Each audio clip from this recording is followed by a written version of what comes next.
When a billionaire refused to stand for a black judge, he thought it was just another courtroom. But what she did next turned his world and the nation's eyes upside down. Grayson Voss walked through the heavy doors of the courtroom with the kind of confidence that only came from years of being untouchable. He wore a dark, tailored suit that probably cost more than most people's monthly salary.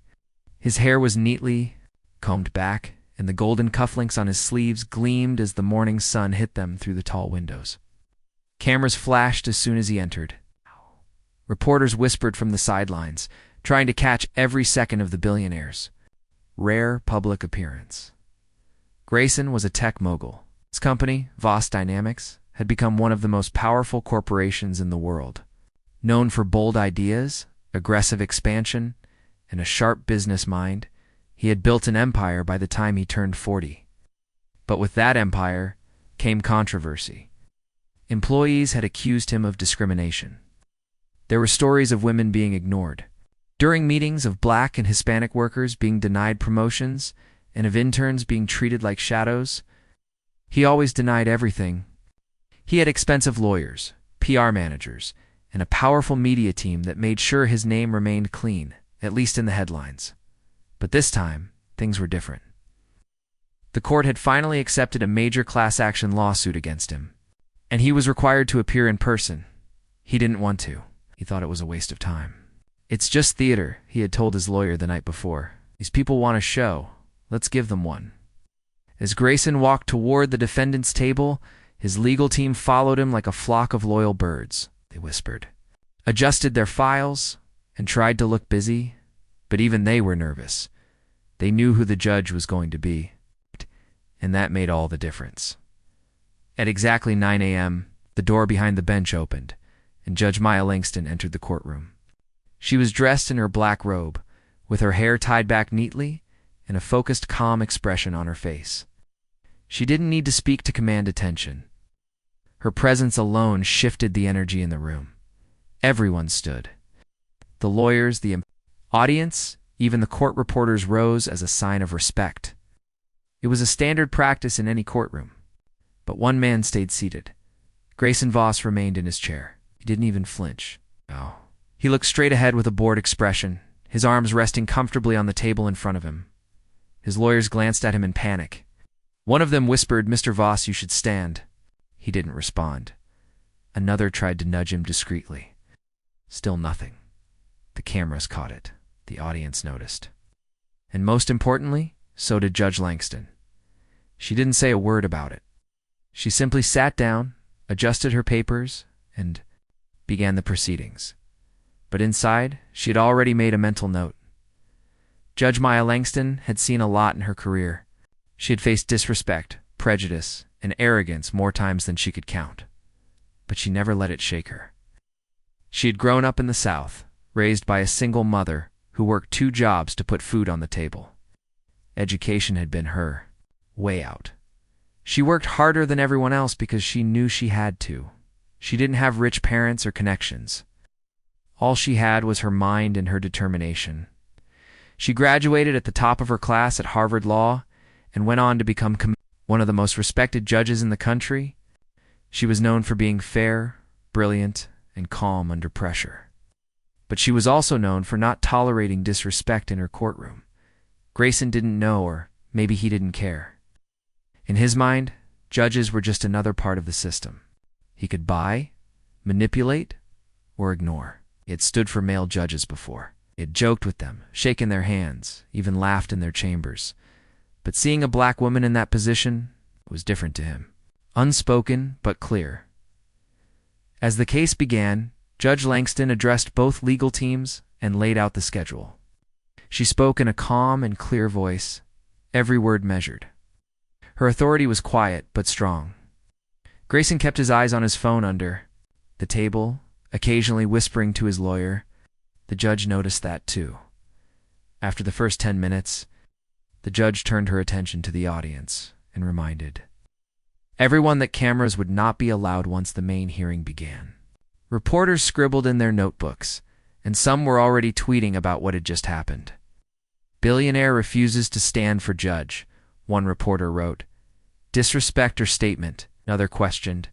The tension in the room was subtle but growing. People shifted in their seats. The attorneys avoided eye contact with the judge.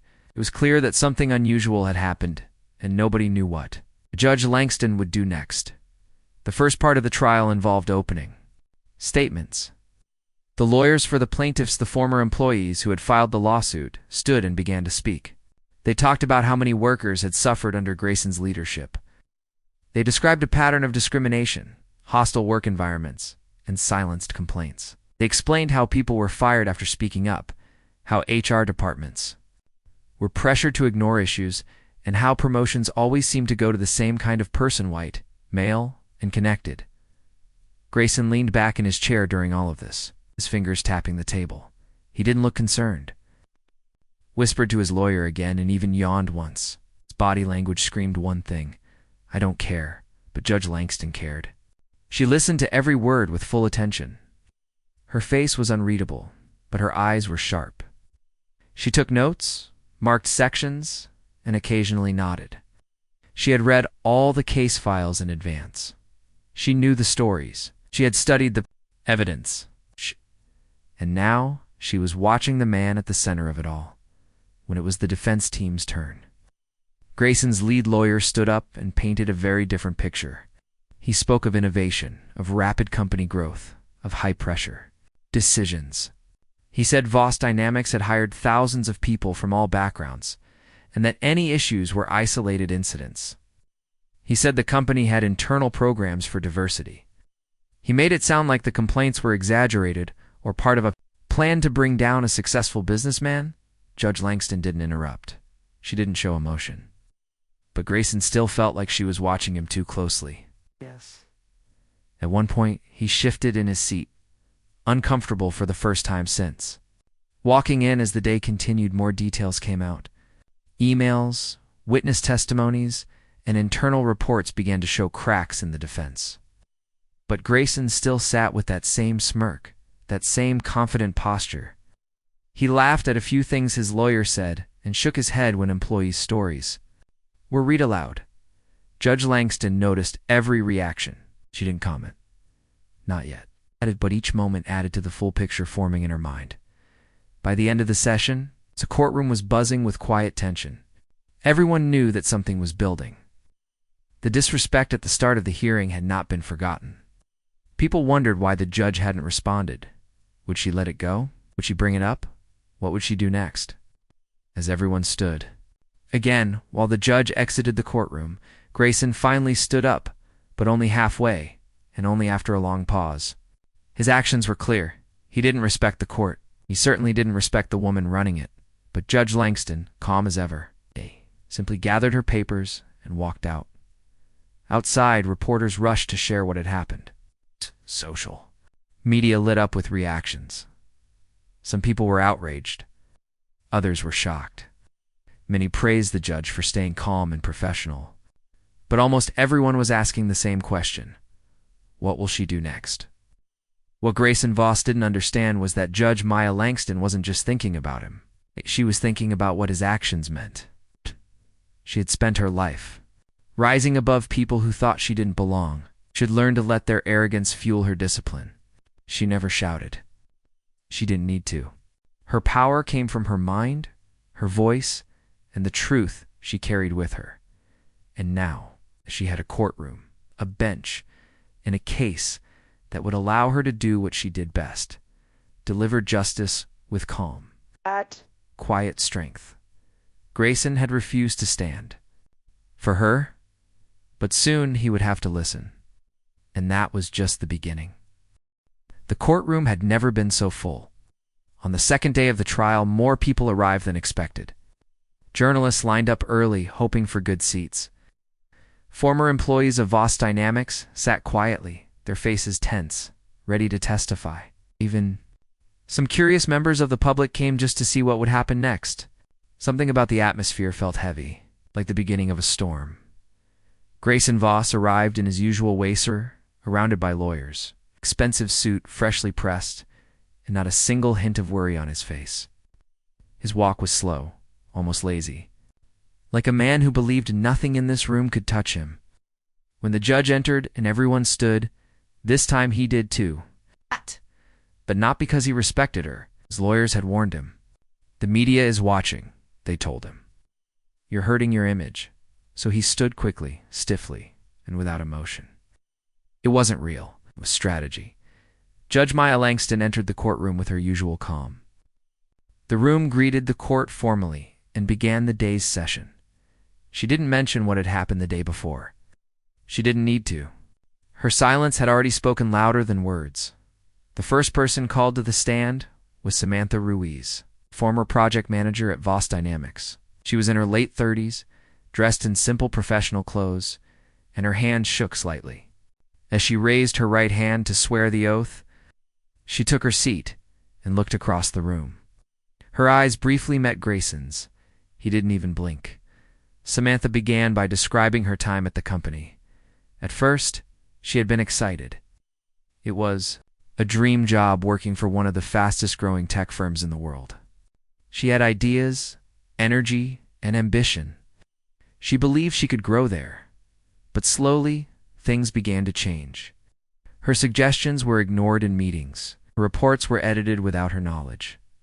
Male colleagues with less experience were promoted. Ahead of her, then she said something that made the courtroom go quiet. Mr. Voss once told me I was too emotional to lead a team. Judge Langston raised her eyes for a moment. Samantha continued, explaining how she had been called sweetheart in meetings, told to smile more than once during a holiday party. Overheard Grayson say that diversity was a business trend that would pass. She paused, her voice trembling slightly. I realized no matter how hard I worked, I'd never be part of the real team. Grayson leaned back in his chair, expressionless. His lawyer scribbled something on a notepad, possibly preparing to discredit her later. Next came Malik. Jordan, a former data analyst, was young, confident, and determined to speak his truth. He told the court about how he had created a new system that saved the company thousands of dollars in 1 month. At first, people praised his work. But when the credit report was published, it was signed off under someone else's name, a senior. White employee who hadn't been involved, Malik tried to speak up. He scheduled meetings with his manager. He sent emails. But the replies were cold and dismissive. Eventually, he was let go. The reason given was poor team fit. Malik stared at Grayson from the witness stand. That was the moment I realized this. It wasn't just business. It was personal. It was about who gets to belong. Judge Langston listened closely, her face steady, but her eyes sharp. She had heard similar stories before, but each one still hurt in its own way. These weren't just office problems. They were signs of a deeper system of injustice, one that she had fought against her whole life. The defense tried to argue that Malik had violated company policies. They presented internal reviews that gave him average ratings, but the dates didn't match the timing of his achievements. The judge asked detailed questions. She noticed the inconsistencies. She always did. As the trial continued, more voices were heard. There was Alina Tran, an intern who said she had been given meaningless tasks while others got real projects. When she finally completed a working prototype of a software feature, her name was removed before it was shown to investors. Then, there was Tyrone Wells, an engineer who was told to tone down the attitude during meetings. Even though he had never raised his voice or broken rules, story after story, the pattern became clear. People of color, women, and especially black employees were treated differently, not always in loud, obvious ways, but in quiet, harmful ones. The defense team kept trying to suggest these were misunderstandings or company culture issues, but Judge Langston wasn't convinced. Outside the courtroom, the world was watching. News channels ran constant coverage of the trial. Social media exploded with support for the former employees. Hashtags like #StandForTheJudge and #VossTrial began trending. Clips of Samantha's and Malik's testimonies were shared widely. People called them brave.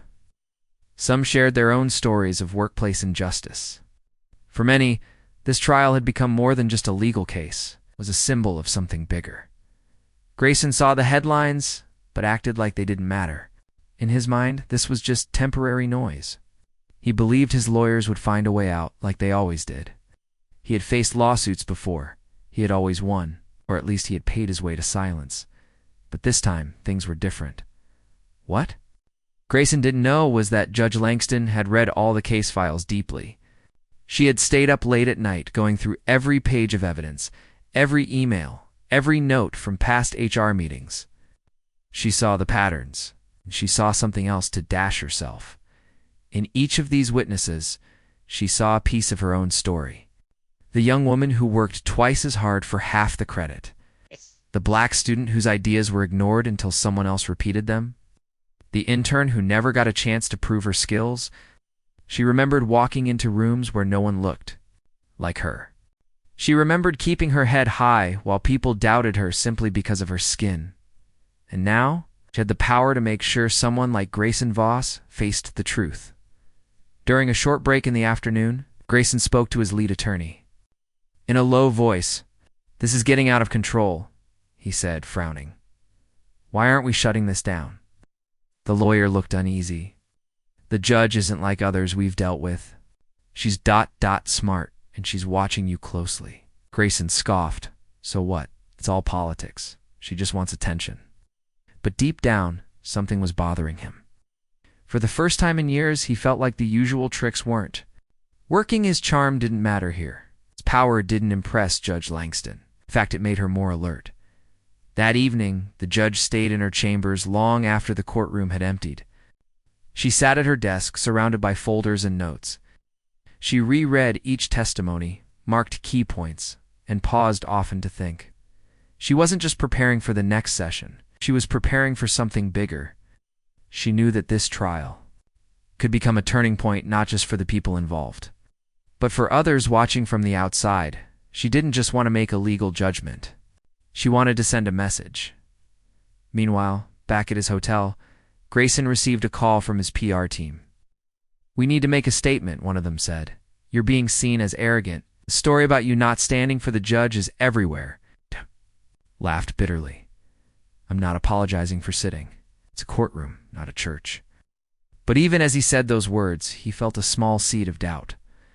What if this time things didn't go his way? What if Judge Langston couldn't be bent? By the end of the second day, the courtroom felt completely different. People no longer whispered about whether Grayson would win. They talked about the judge, her silence, her focus, her strength. They could feel that something was building, and so could Grayson. He still walked like a king. But for the first time, he wasn't sure if the kingdom was his anymore. On the third day of the trial, the courtroom was quieter than usual, but the tension in the air was stronger. Everyone had heard the stories from the first 2 days. The news, the social media posts, and the viral clips had made this case more than just another legal matter. People across the country were watching. For many, it was no longer just about a billionaire and his employees. It had become about power, race, respect, and truth. Grayson Voss walked into the courtroom again like he always did, confident. Dressed perfectly, not showing any worry on his face. But something was different. He wasn't smiling as much. He didn't speak as freely to his lawyers. He looked at his phone often, and his eyes moved quickly from person to person, like he was trying to understand what they were thinking. He had read the news stories that morning. Words like disrespect, arrogance, and racial bias were being used alongside his name. He didn't like it. For years, he controlled the narrative. But now, it was slipping from his hands. Judge Maya Langston entered the courtroom and began the day without emotion. Just like before, she greeted. The court looked over her notes and called for the next witness. But the moment that would change everything came later in the morning. Her clerk called the name. Kayla Benson, a young woman with dark skin, short curly hair, and glasses, stood up slowly from the audience bench. She wore a simple blue blouse and black pants. Her hands shook slightly, but she took a deep breath and walked to the witness stand. Kayla was 24. She had worked at Voss Dynamics as a junior software developer. She had interned there during college, and after graduation she had been hired full-time. It was her dream job. She believed in the company. She believed in the work. And she believed she could grow there. But her voice cracked when she began to speak at first. "I was proud to be part of Voss Dynamics," she said. "I told my family that I had made it. But within a few months, things changed. She paused, holding back tears. Judge Langston gave her a soft, encouraging nod. She continued, I started noticing that I was left out of team meetings. I didn't get invited to group chats.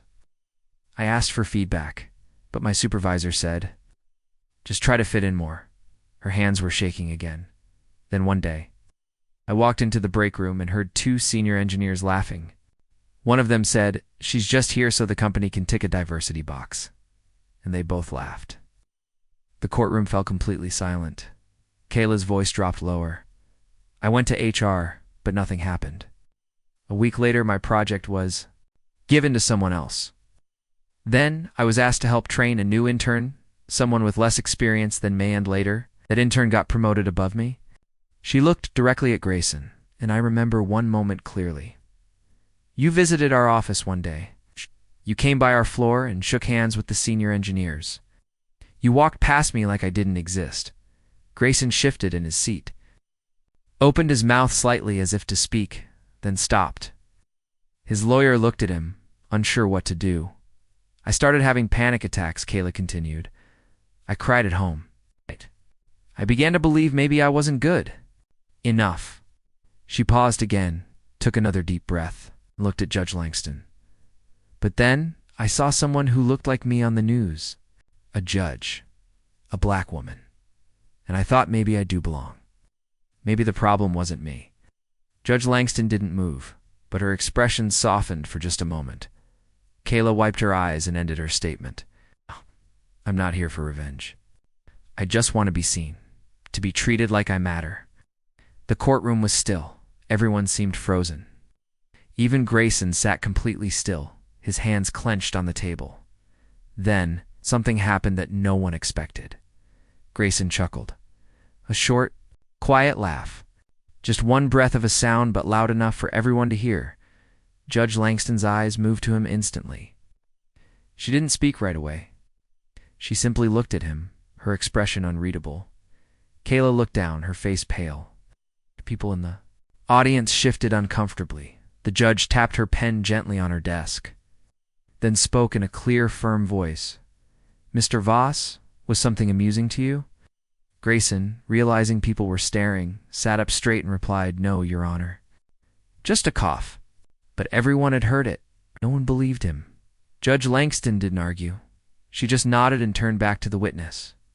Thank you, Miss Benson. You may step down. Ayla left the stand quietly and returned to her seat. Some people in the courtroom were shaking their heads. Others looked furious. Few looked heartbroken.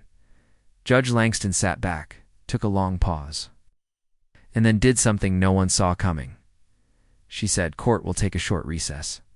Mr. Voss, I request that you join me in chambers, alone. There was a rustle in the room. Grayson's lawyers started to stand, but the judge raised her hand. I said alone. Grayson hesitated. He looked at his legal team, confused, then back at the judge. Now please, she said. He stood, adjusted his jacket, and followed her. Through the side door, the courtroom buzzed with questions. What was going on? What would she say? What would he say? No one knew. And whatever was said in that room, there would be no cameras, no microphones, no witnesses. Inside the judge's chambers, the walls were lined with books. A large window let in the afternoon sun. Judge Langston removed her robe and placed it on the back of her chair. She walked to her desk, sat down and waited until Grayson stood in front of her. She said nothing for a moment, then she leaned forward, folded her hands, and spoke calmly. I want to tell you a story, Mr. Voss. He didn't respond. Years ago, I was a young lawyer. I walked into a courtroom where I was the only black person. The opposing counsel didn't shake my hand. Judge asked me if I was the assistant. When I won the case, people said it was luck. Grayson stood stiffly, but I kept going. I kept standing. I kept showing up. Because every time someone tried to make me feel small, I reminded myself I belong. She paused, and now I sit on this bench, and I hear stories from people who are being silenced, dismissed, made to feel invisible, just like I once was. Grayson looked down. I brought you in here not to lecture you, but to ask you, what are you afraid of? He looked up surprised. She continued, you built a company. You have wealth, power, and influence. But the moment someone speaks their truth, you laugh. Why? He said nothing. You didn't stand. On the first day, you smirked during testimony. You mocked a young woman who was brave enough to face her pain in front of the world. Still, no words came.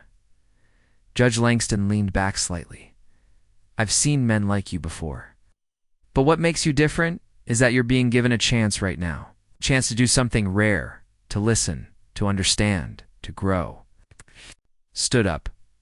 You can either keep pretending this is about winning, or you can start asking yourself who you are outside this courtroom. What kind of legacy you're leaving. Grayson looked away, his eyes blinking rapidly. After a long silence, he spoke softly. I didn't mean to laugh. It just hit me. I remembered something from my past, something I buried. I don't know why it came out. The judge nodded once. Then maybe it's time to start unburying things. She walked to the door, opened it, and said, let's return. The two of them stepped back into the courtroom. All eyes were on them. No one knew what had been said. But Grayson's face had changed. He no longer looked smug. He looked pale, unsure, human. The rest of the day continued as planned, but something was different. Grayson no longer whispered to his lawyers. He didn't smirk. He looked down often, thinking, listening. Sitting still, outside the courthouse, reporters asked what had happened in chambers. Neither Grayson nor the judge said a word. But one thing was clear. Something had shifted. The morning sun spilled softly through the tall windows of the courthouse, casting long shadows across the polished wooden floor. People filled the seats once again, but the mood was different, quieter, heavier. Everyone was waiting, wondering. What would happen next after the private meeting between Judge Langston and Grayson Voss? Rumors ran wild in the media. But no one knew the truth. Grayson appeared in the courtroom, but he wasn't the same man who had strode in days before with arrogance shining in his eyes. He looked more serious, almost tired. His confident smile was missing. He sat down carefully, avoiding eye contact with anyone, especially the witnesses and the judge. His usual easy manner had disappeared. Judge Langston, calm and steady as ever, called the court to order. She began by reviewing the evidence once again, focusing on the testimonies of the employees who had been mistreated. But this time, she made sure that every word was heard clearly, every detail given importance. The small acts of disrespect, the subtle biases, the silencing of voices, all these pieces began to form a clearer picture. One after another, witnesses took the stand. They spoke not just about their experiences, but also about their hopes and dreams that had been crushed under the weight of discrimination. There was Marcus Ellison, a talented designer who shared how his ideas were repeatedly rejected until a colleague presented them and received praise. Marcus's voice was steady, filled with pain but also strength. There was a moment when I realized this was about more than just me, Marcus said. It was about a system that didn't want me to succeed. But I'm here now to make sure. This story is told. His testimony was followed by Rachel Kim, a senior marketing analyst who spoke about how she was overlooked for promotions in favor of less experienced men. She explained how she had once been told by a supervisor, "You're too aggressive for a woman." Rachel's quiet courage moved many in the courtroom. All these stories built on each other, forming a wave of truth crashing against the walls of privilege. Judge Langston listened carefully, allowing the witnesses to tell their stories fully. She asked questions when something needed clarity, but never rushed or dismissed anyone. The defense team worked hard to challenge the testimonies. They brought in company records, performance reviews, and character witnesses to defend Grayson and the company. They argued that the decisions were based on business needs, not race or gender. They tried to show Grayson as a fair and open-minded leader, but every piece of evidence they presented seemed to raise more questions. Judge Langston's sharp questions revealed inconsistencies. She pointed out when dates didn't match or when documents were missing, asked why certain complaints to HR had gone unanswered. It was clear she was not just looking at the legal side, but the human side, the feelings and experiences of those who had been hurt. Outside the courtroom, the story was spreading fast. Social media was alive with discussions about the trial. People shared their own experiences of discrimination at work, their own moments of feeling invisible or unheard. The hashtags #justice for the employees and #listen to their voices trended worldwide. The trial became a mirror reflecting a larger problem that many faced but few talked about openly. In the middle of all this, something surprising began to happen. Grayson started to change. At first, it was small things. He no longer interrupted witnesses or rolled his eyes. When Judge Langston asked questions, he answered politely instead of dismissively. Lawyers noticed and whispered among themselves. They wondered if their usually cocky client was losing control. During a break, one of his lawyers approached him carefully. "Sir, maybe it's time to consider a settlement?" Grayson shook his head slowly. "No," he said quietly. "I want to understand." His team was stunned. "I want to understand what's going wrong, why these people feel hurt. Maybe there's truth in their words. Maybe I was wrong." This was something no one expected from a man who had built an empire on power and control. Judge Langston noticed the change too.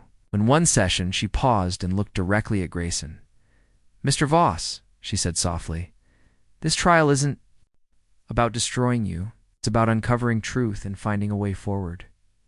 Her words carried weight. They were not threats or accusations, but an invitation, a chance for him to reflect on what kind of leader he wanted to be.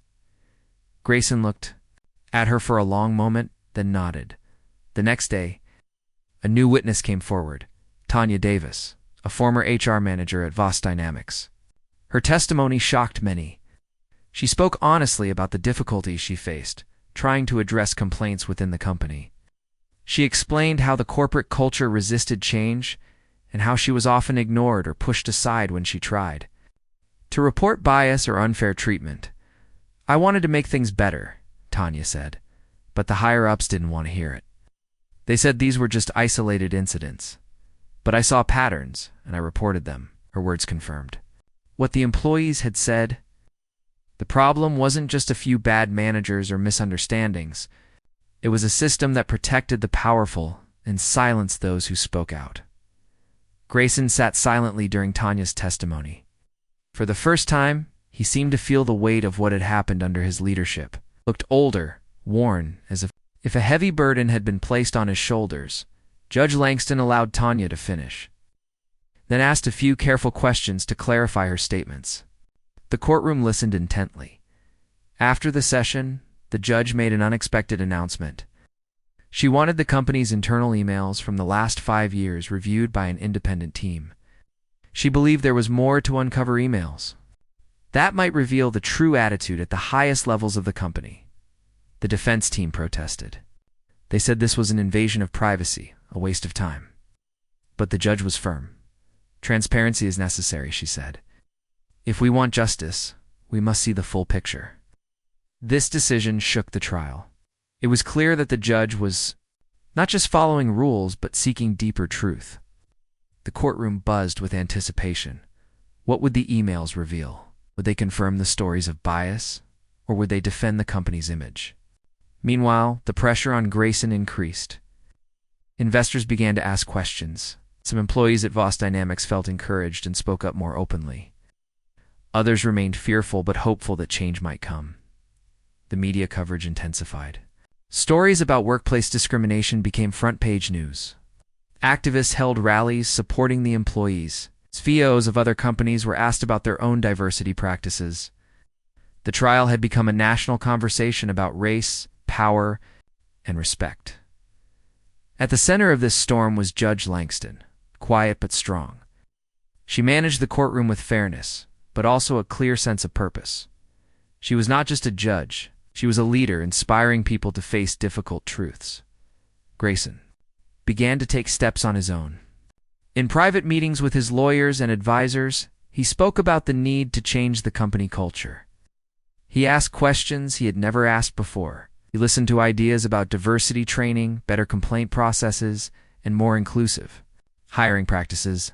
These conversations were just the beginning, but they were important because for the first time, Grayson Voss was willing to look beyond his own world of wealth and power and see the pain and struggles of others.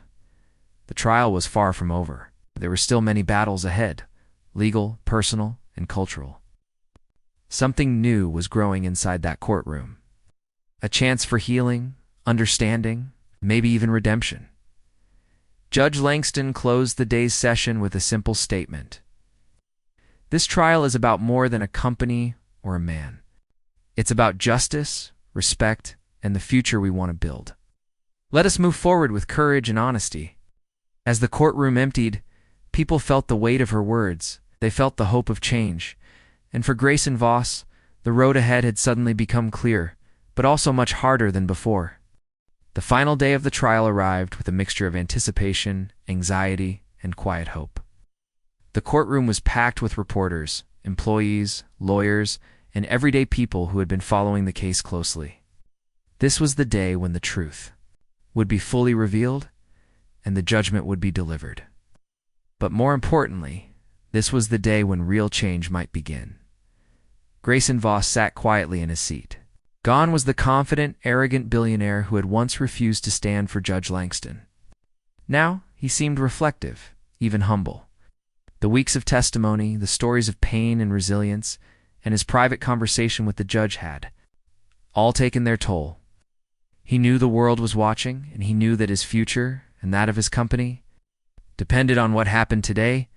Judge Maya Langston entered the courtroom with the same calm authority she had shown throughout the trial. She looked at everyone in the room and spoke in a clear, firm voice.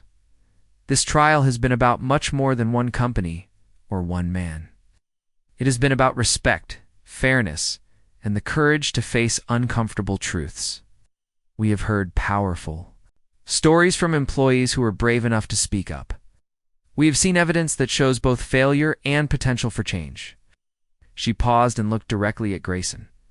Mr. Voss, this court recognizes your contributions to business and wall innovation, but with great power comes great responsibility. You have been given a chance to show leadership in how you respond to these issues. Grayson nodded slowly. His lawyers whispered among themselves, but he raised a hand to silence them. I am ready, Your Honor, he said quietly. The judge then announced that she had reviewed all evidence, including the internal emails that revealed troubling attitudes and ignored complaints. She acknowledged that systemic problems existed within Voss Dynamics, but she also noted that Grayson had shown signs of genuine reflection and willingness to change. The courtroom grew silent. Everyone waited for the verdict. Judge Langston spoke again. In light of all this, the court orders the following. Voss Dynamics will implement comprehensive changes to its policies and workplace culture. This includes mandatory diversity and inclusion training, better support systems for employees to report discrimination, and external audits to monitor progress. Additionally, the company will establish a fund to support employees affected by past discrimination. She looked at Grayson. Mr. Voss, you will personally oversee these changes and report regularly to this court. Failure to comply will result in further legal consequences. The room was still. Some people whispered, others nodded in approval. This was not a victory for either side, but a call for responsibility and growth. Grayson stood and faced the court. I accept this responsibility, he said firmly. I realize now that leadership is not just about profits, but about people. I will work to make Voss Dynamics a place where everyone feels valued and respected. Judge Langston smiled slightly. This court will remain open to ensure these promises are kept. Justice is a journey, not a destination. The trial ended with a sense of cautious optimism. Outside, the employees who had testified felt heard and hopeful. Activists praised the ruling as a step forward, while critics debated its effectiveness. For Grayson, the ruling marked the beginning of a new chapter. The court's order meant real change was required, and he could no longer ignore the voices of those who had suffered under his leadership in the weeks and months that followed. Voss Dynamics began to transform. New training programs were introduced. Employee feedback became a priority. A diversity officer was hired. The company's leadership team included more voices from different backgrounds. Grayson visited the offices regularly, meeting employees and listening to their stories. It wasn't easy. Some were skeptical and angry, others were hopeful. Slowly, walls of distrust began to break down. One day, during a company-wide meeting, Grayson shared his own story, how he had once laughed at a young woman's pain and why that moment haunted him. His honesty surprised many. "I want to apologize to everyone I've hurt," he said. "I'm committed to being better. I hope you will hold me accountable." The employees responded with cautious applause. Judge Langston's influence extended. Beyond this case, her courage to stand firm and demand accountability inspired other judges and leaders. The trial sparked nationwide conversations about race, power, and justice in the workplace. In the end, this story was not just about one billionaire or one judge. It was about the power of courage, the possibility of change, and the importance of standing up for what is right, even when it's hard. Grayson learned that true leadership meant humility and listening. The employees learned that their voices mattered. And Judge Langston proved that justice could be a force for real transformation. The courtroom where the trial took place remained a symbol not of conflict, but of hope, a place where respect was demanded and change was possible. The story of that arrogant billionaire and the black judge who shocked the courtroom became a story told again and again. A story that reminded people everywhere that no one is above respect, and everyone deserves a chance to be heard.